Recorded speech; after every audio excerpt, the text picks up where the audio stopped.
오늘은 이 말씀을 상고하면서 우리 주님의 말씀으로 시작을 해보겠습니다. 나더러 주여 주여 하는 자마다 천국에 다 들어갈 것이 아니요 다만 하늘에 계신 내 아버지의 뜻대로 행하는 자라야 들어가랴. 마태복음 7장 21절의 말씀입니다. 이 말씀은 예수 그리스도를 향해서 주님으로 고백하는 행위임에도 주님은 그런 자들이 천국에 다 들어갈 수 없다는 사뭇 의외의 선언을 하십니다. 그리고 나서 제자들을 복음 전파에 파견하신 후에 다시 말씀하시기를 누구든지 사람 앞에서 나를 시인하면 나도 하늘에 계신 내 아버지 앞에서 저를 시인할 것이요 누구든지 사람 앞에서 나를 부인하면 나도 하늘에 계신 내 아버지 앞에서 저를 부인하리라. 마태복음 10장 32절에서 33절에 그렇게 말씀을 하시는데 일면에 보면 전혀 다른 방향의 말씀을 하고 계시는 것 같습니다. 주여 주여 하는 자마다 다 천국에 갈 수 없다. 그렇게 말씀하시는가 하면 사람 앞에서 나를 시인하지 않으면 나도 하나님 앞에 저를 시인할 수 없다 하는 내용이 그렇죠. 주님의 이러한 지적은 오늘 바울 사도의 말씀과 다르지 않다고 이해를 하게 됩니다. 마음에는 전혀 없는 믿음을 입술로만 하는 외식하는 자세를 꼬집고 계시는 말씀이 첫째로 지적하시는 말씀입니다. 우리는 진심은 그렇지 못하면서 마음은 그렇지 못하면서 사람을 의식해서 그런 척하는 모습을 가질 수 있는데 주님께서는 분명히 사람들 앞에 고백을 중요하다고 말씀하시면서도 안팎을 다 보시는 분이시기 때문에 마음에도 없는 그런 자세를 경계하시는 모습을 나더러 주여 주여 하는 자마다 천국에 들어갈 것이 아니요 라고 지적하시는 것으로 이해를 합니다. 그러나 마태복음 10장 32절에서 33절의 말씀은 믿음이 있노라고 큰소리치면서 사람들로부터 또는 세상으로부터 예수 그리스도를 믿는 것 때문에 불이익을 당할까 봐 아닌 척하는 모습도 역시 경계되어야 할 자세임을 지적하고 계시는 것입니다. 뒤에서 다루게 되겠지만 1세기 당시 로마의 통치를 받는 사회상에서 시저만이 주님이시다 라는 고백 대신에 권력을 두려워해서 사람 앞에서 예수님을 주와 그리스도로 고백하지 못하는 모습은 하나님께서 인정하실 수 없는 믿음이었고 이런 사람들의 일반적인 이유는 육신의 생명을 보존하겠다고 하는 생각에서였기 때문에 하늘의 생명의 약속을 진정으로 확신하는 믿음이 없는 데서라는 얄팍한 처세술을 지적하고 계시다. 그렇게 이해를 합니다. 우리는 지난 시간에 하나님의 약속으로부터 온 열심이 아니면 헛된 것이라는 사실과 함께 하나님의 구원의 진리가 사람이 힘이 미치지 못할 만큼 먼 곳에 있는 것이 아니라 가까이 하기 어려운 것이 아니라 지극히 가깝고 쉬워서 마음만 먹으면 구원의 진리는 바로 마음에 있고 손에 들려 있다고 하는 그런 부분의 확신에 대해서 말씀을 나누었습니다. 오늘 내용은 그러한 풍성한 복음의 진리를 구체적으로 각자가 어떻게 누리게 되는가 하는 것을 가르쳐주고 있는 부분이 되겠습니다. 하나님 앞에서 수박같이 겉과 속이 다른 모습의 믿음이 아니라 겉이나 속, 안팎이 꼭 같은 버섯과 같은 믿음으로 주님께 인정을 받고 사람들에게 생명을 주고 자신감과 하늘의 소망이 충만한 믿음의 사람들로 주님 오실 때까지 사는 이 말씀을 듣는 저와 여러분 되시기를 주님의 이름으로 먼저 부탁을 드립니다. 첫 번째로 이 말씀에서 우리가 살펴볼 것은 믿음과 고백으로 이루어지는 구원이라는 겁니다. 9절에서 10절의 말씀이죠. 대단히 많이 인용하고 있는 귀중한 교훈입니다. 1세기에 로마 정부의 반항자로 또는 이스라엘의 이단자로 지목되어서 사람들이 듣고 보는 앞에서 예수 그리스도를 주님으로 시인하는 것은 사실 목숨을 내걸지 않고는 불가능한 그런 일이었습니다. 인간적인 생각을 하는 사람들은 구태여 로마의 군인들이나 유대 종교 지도자들 앞에서 주님을 시인해서 죽는 것보다는 차라리 역사가 바뀌고 어떻게든 살아남아서 나중에 세상이 바뀌었을 때 주님을 증거하는 것이 더 현명하지 않겠느냐, 그런 생각들을 가졌습니다. 유대 사회만 그랬던 것이 아니고 우리 대한민국도 일제 치하에 있을 때 그랬습니다. 그래서 사실 그런 생각을 가졌던 사람들은 신사에다가 절을 하지 않았던 것이고, 아니다, 이 시간 목숨을 빼앗기는 한이 있어도 주님을 고백할 수 있어야 된다고 하는 그런 믿음을 가진 사람들은 기꺼이 목숨을 내놓고 주님을 고백했던 그런 사실들을 봅니다. 여기서도 고백의 대상은 예수입니다.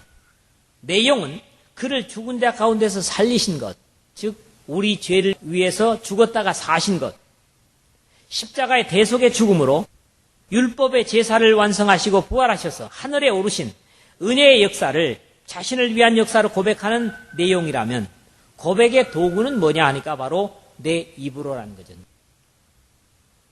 다른 사람들이 고백하는 뒤에 숨어서 간접적인 고백이 아니라 각자가 자신의 입술로 고백을 드려야 함을 지적하는 것입니다. 아버지가 고백하는 예수는 나에게 구원이 되지 못합니다. 자식이 고백하고 있는 예수는 내가 고백하는 예수가 아닙니다. 나의 입술로 고백하기 전까지는 아직 예수도는 자신의 주님은 되지 못한다는 말씀이죠. 특이한 것은 9절에서는 입술의 고백이 먼저이고 마음의 믿음이 뒤입니다. 반면에 10절에서는 반대로 마음의 믿음이 먼저이고 입으로의 시인이 다음으로 나타나고 있는 것을 봅니다. 여기 시인이라고 하는 것은 당시로서는 목숨을 바치는 믿음의 행동이었다고 하는 사실을 앞에서도 말씀드렸는데, 분명히 믿음을 가지고 있어도 밖으로 표현하지 않고 감추어두면 목숨을 부지할 수 있을 것임에도 당시로서 믿음의 행동이 입술의 고백이라는 것 때문에 고백에 목숨을 걸었던 것처럼, 행위로 표현되지 않는 믿음은 야고보의 가르침처럼 죽은 믿음이기 때문에 1세기의 그리스도인들은 자신들의 할 수 있는 신앙의 표현을 목숨을 바쳐서 하고 있는 것입니다. 그리고 그러한 결과가 구원을 얻으리니, 마음으로 믿고 입으로 시인해서 구원을 얻으리니, 또는 구원에 이르리니 라는 결과로 볼 때 과연 사회와 상황에 잘 처신하는 믿음도 믿음으로 인정할 수 있는가 하는 의구심을 갖게 합니다. 사실 바울 사도께서 인용한 이사야서의 내용이 표면적으로는 오히려 반대의 결과를 가져오는 그런 시국이었습니다. 그러므로 주 여호와께서 가라사대, 보라, 내가 한 돌을 시온에 두어 기초를 삼았노니 곧 시험한 돌이요 귀하고 견고한 기초돌이라. 그것을 믿는 자는 급절하게 되지 아니하리로다. 우리가 앞에서도 이미 인용했던 그런 말씀인데요. 이사야서 28장 16절의 말씀입니다. 여기 급절이라고 하는 말이 무슨 말이냐면 당황한다, 또는 경악한다, 낙담한다, 깜짝 놀란다, 그런 말입니다. 예수님을 믿는 사람들은 깜짝 놀랄 일이 없다, 어떤 일이 일어나도 급하게 당황할 일이 없다, 이런 말씀인데요. 이 약속은 육신적인 것이 아니라 영원한 것이고 현재의 상황 속에서가 아니라 영원 속에서 약속임이 분명합니다. 현실 속에서 육신의 무사한 일만을 생각하고 행동하는 사람들은 영원 속에서 당황하고 놀라고 낙담하게 될 것입니다.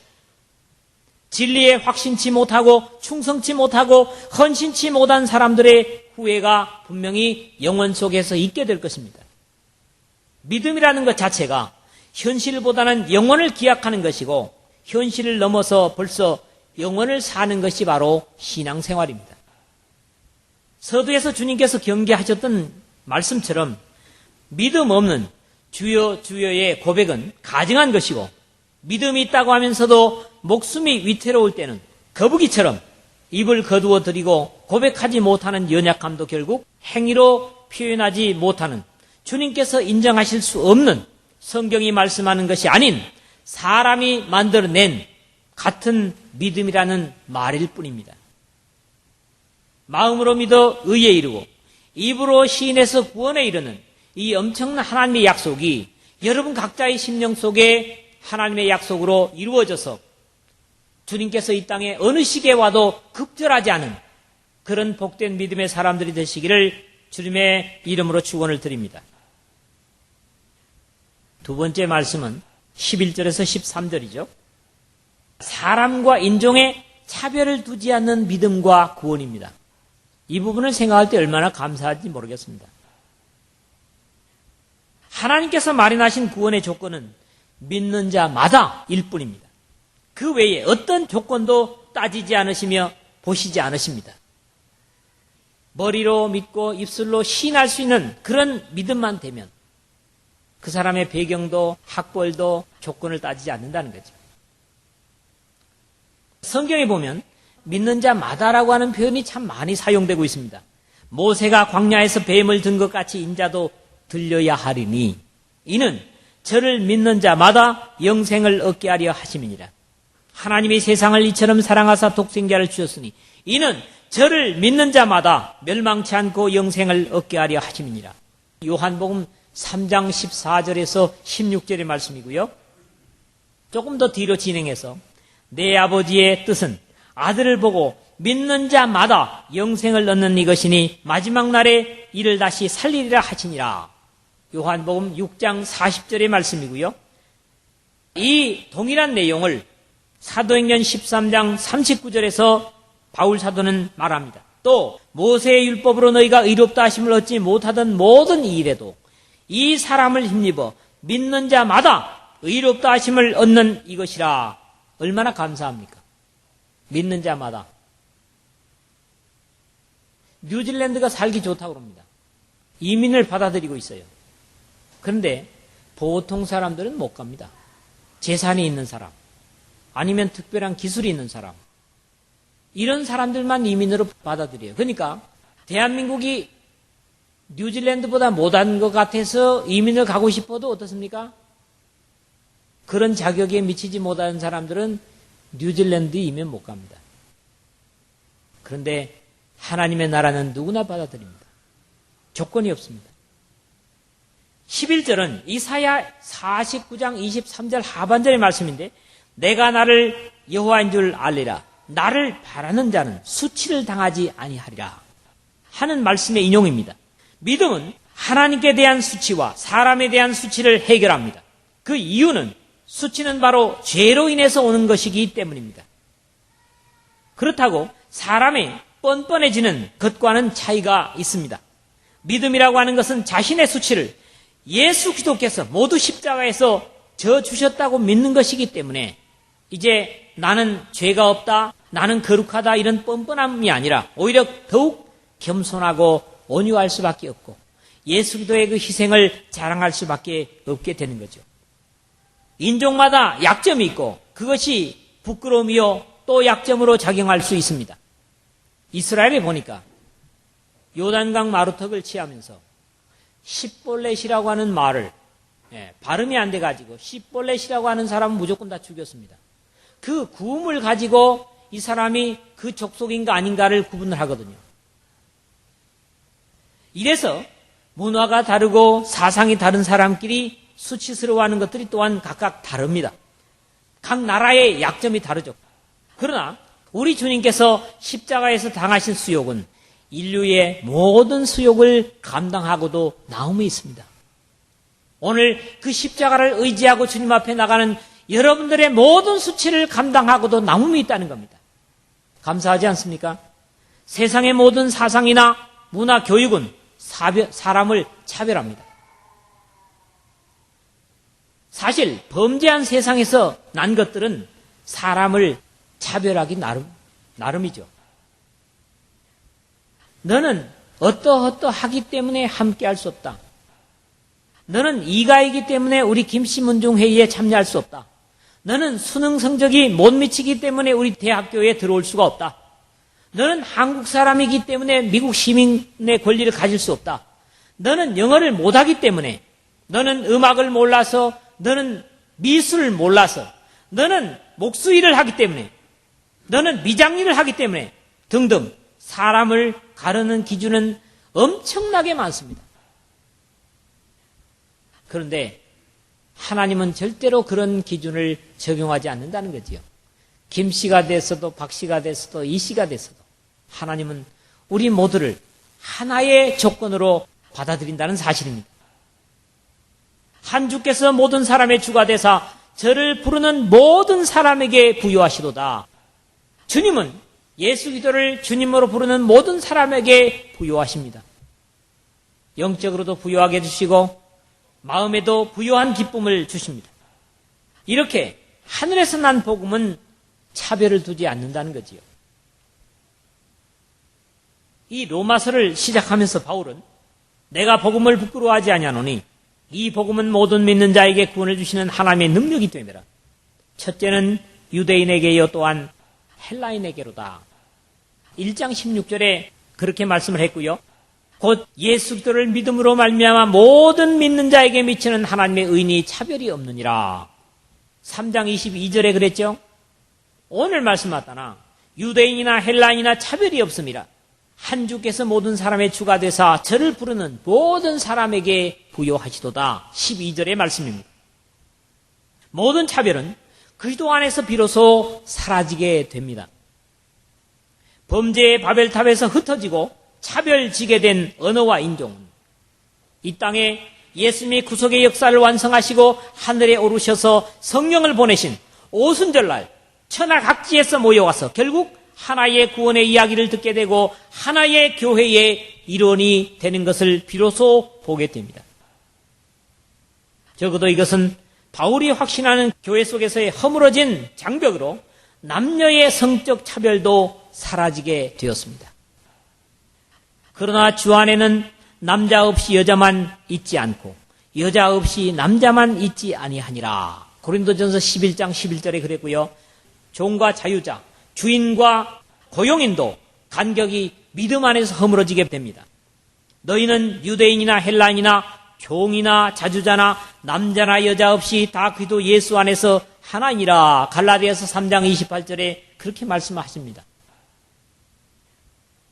1세기에 로마 시대 때는 주인과 종이 절대로 한 자리에 함께 앉을 수가 없었습니다. 주인은 앉아있고 종은 반드시 서 있어야 했습니다. 그런데 예수 그리스도 앞에 오는 사람들은 그런 차별이 없어졌기 때문에 1세기에 많은 사람들이 예수님으로 인해서 이 차별이 없어짐을 보고 감격하면서 신앙인이 되는 그런 종들이 참 많았다고 전하고 있습니다.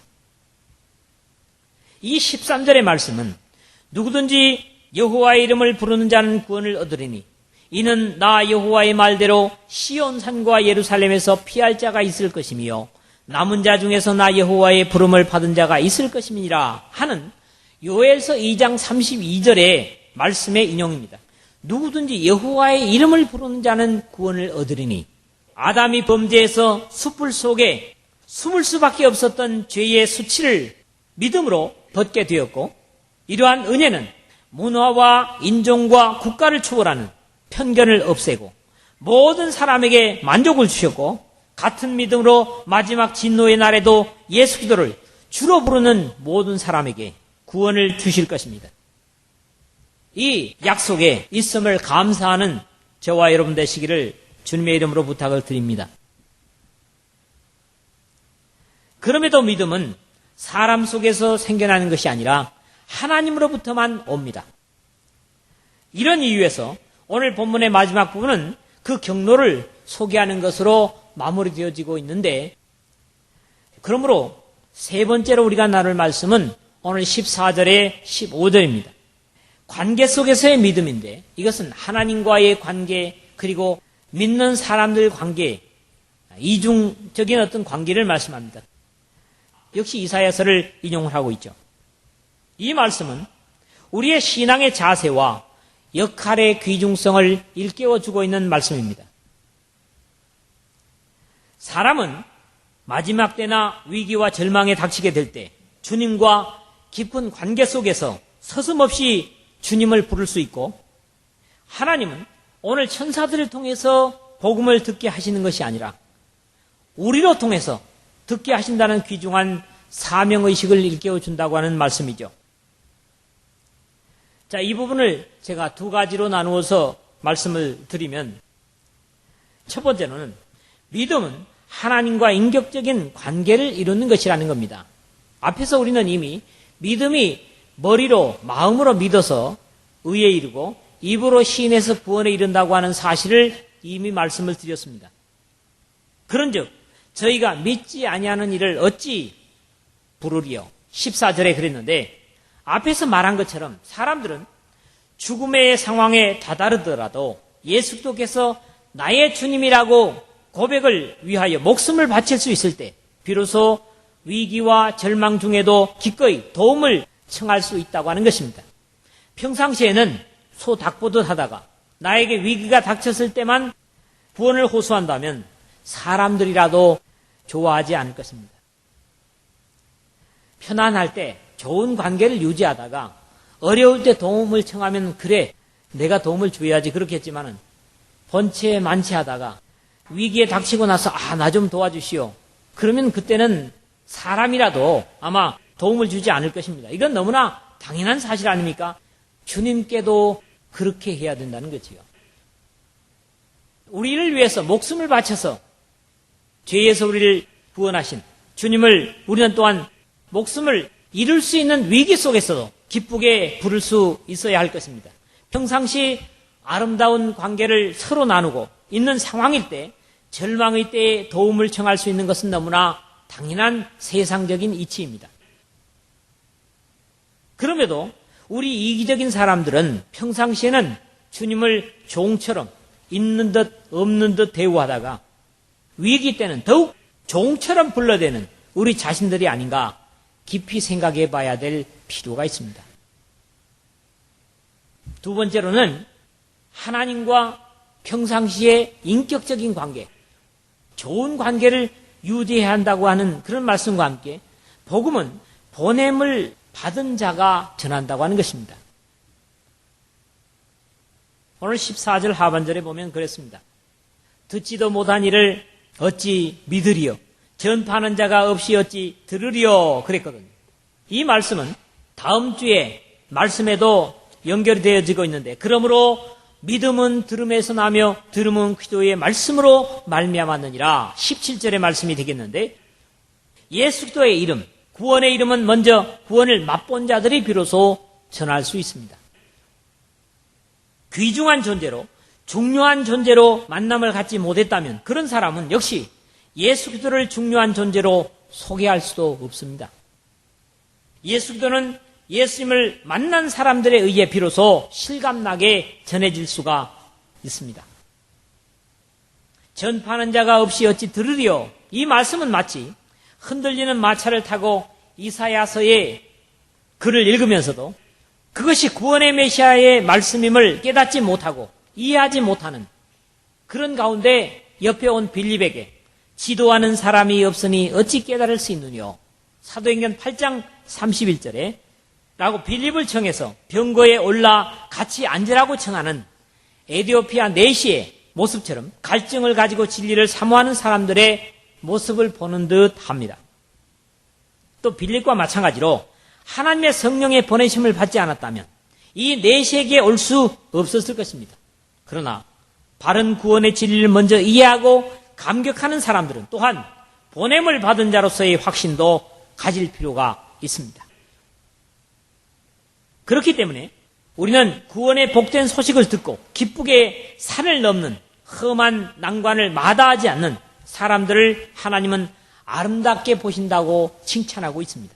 좋은 소식을 가져오며 평화를 공포하며 복된 소식을 가져오며 구원을 공포하며 시온을 향하여 이르기를 내 하나님이 통치하신다 하는 자의 산을 넘는 발이 어찌 그리 아름다운고. 이사야서 52장 7절에 오늘 바울이 인용하고 있는 말씀입니다. 우리가 구원의 복음을 전하기로 각오만 한다면 하나님은 너무나 기뻐하시고 또 사람들도 그 구원을 받았을 때 당장은 깨닫지 못하지만 얼마나 감사하게 되겠습니까? 마치 에티오피아 간다게 내시처럼 흔연한 인생이 되고 유쾌한 인생으로 변화를 받았을 때 얼마나 감사하게 되겠느냐 하는 것이죠. 그러므로 너희가 회개하고 돌이켜 너희 죄 없이 함을 받으라. 이같이 하면 유쾌하게 되는 날이 주 앞으로부터 이를 것이요. 베드로 사도는 사도행전 3장 19절에 이렇게 구원을 요청하는 것을 듣습니다. 보내심을 받지 아니하였으면 어찌 전파하리요? 라는 말씀의 다른 일면은 말씀을 전하는 자를 하나님의 보내신 자로 인정하는 것이 중요하다고 하는 고백입니다. 베드로를 청한 고넬료의 가족은 이제 우리는 주께서 당신에게 명하신 모든 것을 듣고자 하여 다 하나님 앞에 있나이다. 사도행전 10장 33절 하반절에 은혜 받기 위해서는 상대의 지위를 천사와 같은 위치로 두어야 하기 때문에 사람들은 말씀 증거자들을 자신보다 신성시하고 받드는 것이 아닌가 그런 생각을 하게 됩니다. 그래서 말씀을 전하는 자는 나와 감히 범접하지 못할 자로 높이는 그런 어떻게 보면 지나친 병폐도 있습니다만은 저분은 바로 하나님이 보내신 분이라고 하는 그런 확신을 가지고 귀를 기울일 때 그가 하는 말씀이 비로소 우리 자신 속에 생명이 되고 감격이 될 수 있기 때문에 그렇지 않은가 하는 생각을 합니다. 주님께 대한 믿음은 마음과 입술과 행동으로 어떤 조건 속에서나 고백되어져야만 합니다. 내 목숨이 경각간에 있다고 할지라도 주는 나를 위해서 십자가를 지시고 나를 위해서 죽으셨다가 부활하신 나의 주님이라고 하는 고백을 드릴 수 있어야 됩니다. 이 예배의 평안한 가운데서 뿐만 아니라 1세기의 로마의 군인들이나 또는 유대 군인들이 지켜보는 가운데서도 예수 그리스도는 나의 주님이라고 하는 고백을 드릴 수 있어야 한다고 하는 말씀이죠. 하나님께서는 복음에 순종하는 사람들에 대하여 어떤 차별도 두지 않으십니다. 직업이 무엇이든지 또는 삶의 형편이 어떤 것이든지 어떤 조건도 묻지 않으십니다. 심지어는 주님 앞에 오기 전까지의 과거의 죄까지도 문제시하지 않으십니다. 주님은 회개하면 무조건 받으시고 용서하시는 주님이심을 우리가 감사할 수가 있습니다. 이 마지막 역사에 주님께서 이 땅에 다시 오실 것인데 우리는 인격적으로 가까이 대우하던 항상 감격하던 대상이었던 주님을 감격과 환희로 부를 수 있을 것이고 또 다른 사람들이 이렇게 되기 위해서 우리가 가진 진리를 전해야 될 책임이 오늘 우리에게 있다고 하는 것입니다. 오늘 나에게 말씀을 전하는 자는 하나님의 보내심을 받았다는 확신으로 들을 때 비로소 생명이 될 것입니다. 그렇지 못하면 마치 고라의 자손들처럼 멸망할 수밖에 없습니다. 하나님께서 이루신 일, 하신 일들은 결국 하나님께서 그렇게 정하셨다고 하는 확신을 가질 때 우리의 형편과 조건에 감사할 수가 있고 어떤 조건 속에서도 하나님을 의식하며 살 수가 있다고 하는 말씀입니다. 여러분, 마음으로 믿으십니까? 입술로 고백하십시오. 그리고 그 주님을 평상시에도 좋은 관계로 대우하십시오.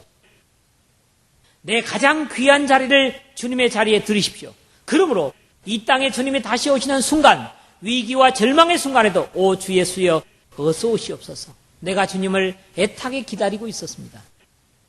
이런 고백과 함께 두 팔을 벌려 주님을 맞을 수 있는 오늘 이 말씀을 듣는 저와 여러분 되시기를 주님의 복되신 이름으로 축원을 드립니다.